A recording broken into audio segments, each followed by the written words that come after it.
BJP అభ్యర్థి ఈటెల రాజేందర్ సమక్షంలో BJP పార్టీలో పలువురు చేరారు. ఉప్పల్ నియోజకవర్గం నాచారం బీజేపీ పార్టీ కార్యాలయంలో నాచారం, మల్లాపూర్కు చెందిన పలువురు మహిళలు, యువత సుమారు 150 మంది మల్కజ్గిరి పార్లమెంట్లో చేరారు.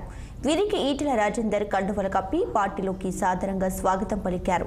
ఈ సందర్భంగా ప్రధాని నరేంద్ర మోడీ దేశానికి చేస్తున్న సేవలను, పేద బడుగు బలహీన వర్గాలకు అందిస్తున్న సంక్షేమ పథకాలను ఆకర్షితులై బీజేపీ పార్టీలో చేరుతున్నట్లు వారంతా వెల్లడించారు.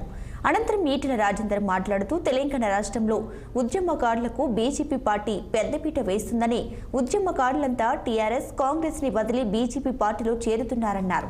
ఏ ఒక్క ఉద్యమకారుని కుటుంబానికి ఒక పదవిని ఇవ్వలేదన్నారు.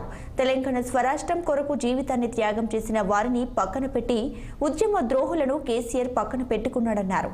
ఇప్పటికైనా తెలంగాణ ఉద్యమకారులు బీజేపీ పార్టీలో చేరాలని పిలుపునిచ్చారు. దేశం మొత్తం మోడీ ప్రధాని కావాలని కోరుతున్నారంటూ చెప్పారు ఈటెల.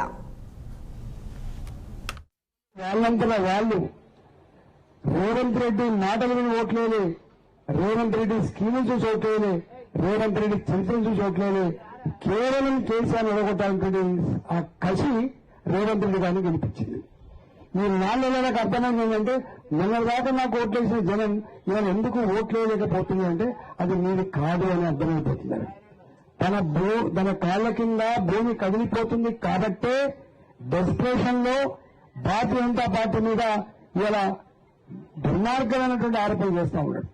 ఎన్నికల ముందంటేనేమో, స్టేట్ ఎన్నికల ముందంటేనేమో మనం కొంత అప్రమత్తంగా లేని సక్సెస్ కావచ్చు.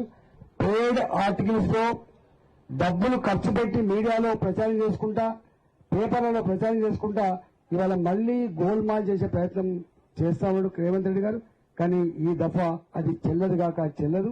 మోడీ గారి చరిత్ర ముందు, మోడీ గారి పని ముందు, మోడీ గారి యొక్క గొప్పతనం ముందు ఇట్లాంటి చిల్లర మాటలకు, చిల్లర ఆరోపణలకు ప్రజలు ఇలా విశ్వసించే పరిస్థితి లేదు. ఇవాళ ఏమంటాడు ఆయన, ఇవాళ భారతీయ జనతా పార్టీ అధికారానికి వస్తే రిజర్వేషన్లన్నీ కూడా ఎత్తేస్తారని చెప్పి